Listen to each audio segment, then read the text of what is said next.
எடப்பாடி பழனிசாமி சாமர்த்தியம். பாஜகவை கண்ட்ரோல் செய்துட்டாரே. தொகுதி ஒதுக்கீட்டில் ஓங்கிய அதிமுக கை. எடப்பாடி பழனிசாமி சாதித்தே விட்டாரே. இதுதான் அதிமுகவினர் மத்தியில் தற்போது எழுந்திருக்கும் குரல்.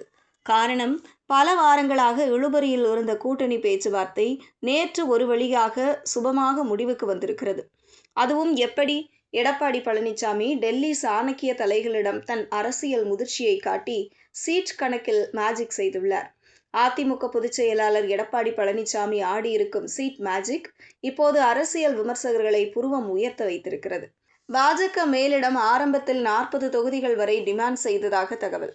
ஆனால் எடப்பாடி தரப்போ யதார்த்தம் வேற என்று கராராக பேசி 27 இடங்களுடன் தாமரையை தடுத்து நிறுத்தியுள்ளது. இது வெறும் எண்ணிக்கை அல்ல, மாறாக திமுகவின் பாஜகவின் நடிகை அதிமுக என்ற பிம்பத்தை உடைக்கும் எடப்பாடியின் ராஜதந்திரமாகவே பார்க்கப்படுகிறது. 40 சீட் வேணும் என தாமரை தரப்பு ஒற்றை காலில் நின்றபோது எடப்பாடி தரப்பில் இருந்து போன பதில் மிக தெளிவானது. 25க்கு மேல ஒரு சீட் கூட கிடையாது. டெல்லிக்கு ஒரு முறை அல்ல, பல முறை பறந்தும் எடப்பாடி தன் நிலைப்பாட்டில் உறுதியாக இருந்தார். பாஜக தரப்பில் அமித்ஷாவே களம் இறங்கியும் கள நிலவரம் இதுதான் என புள்ளி விவரங்களோடு பதில் சொல்லி அதிர வைத்தார் இபிஎஸ். டெல்லிக்கு எடப்பாடியை வரவழைத்து காத்திருக்க வைத்திருந்தும் கூட எடப்பாடி இறங்கி வரவில்லை. டெல்லிக்கு அடிக்கடி விசிட் அடித்த இபிஎஸ் மேலிடத்திடம் ஒரு விஷயத்தை மட்டும் மிக தெளிவாக இருந்தார். கூட்டணியை வழிநடத்துவது நாங்கள்தான் என்பதில் பின்வாங்கவே இல்லை. கடந்த 2019 தேர்தலில் பாஜகவுக்கு 5 இடங்கள், 2021 சட்டமன்ற தேர்தலில் 20 இடங்கள் என மிக குறைந்த எண்ணிக்கையிலேயே கொடுத்து பாஜகவை ஒரு வட்டத்திற்குள் வைத்திருந்த இபிஎஸ் இப்போதும் அதே பாணியை கடைபிடித்துள்ளார். திமுக கூட்டணியில் காங்கிரஸ் கட்சிக்கு 28 தொகுதிகள் ஒதுக்கப்பட்டிருப்பது இப்போது விவாத பொருளாகியுள்ளது. தமிழகத்தில் வெறும் 4% வாக்கு வங்கி வைத்துள்ள காங்கிரசுக்கு 28 இடங்களா? அதே சமயம் தமிழகத்தில் 7% முதல் 8% வரை வளர்ச்சி கண்டுள்ளதாக கூறப்படும் பாஜகவை 27 இடங்களுக்குள் எப்படி எடப்பாடி சுருக்கிவிட்டதுதான் இப்போது அதிமுக தொண்டர்களின் கெத்து பேச்சாக இருக்கிறது.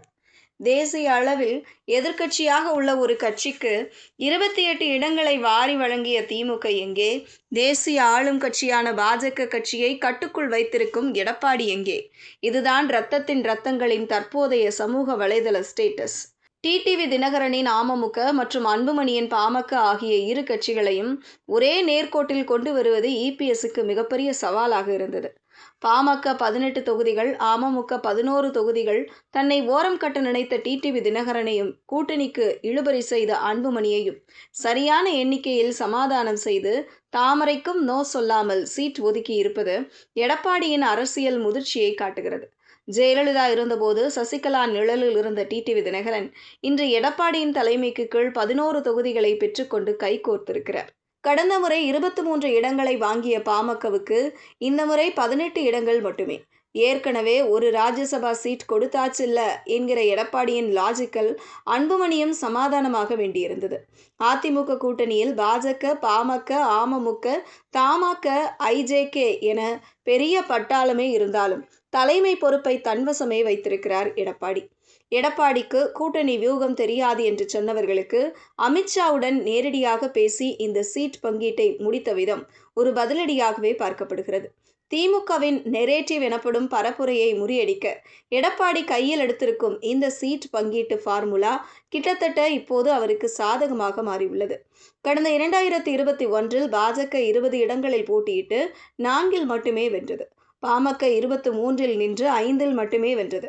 இந்த ஸ்ட்ரைக் ரேட்டை கையில் வைத்திருந்த எடப்பாடி ஜெயிக்கிற குதிரைக்குத்தான் அதிக இடம் என கராராக பேசி காரியம் சாதித்திருக்கிறார்.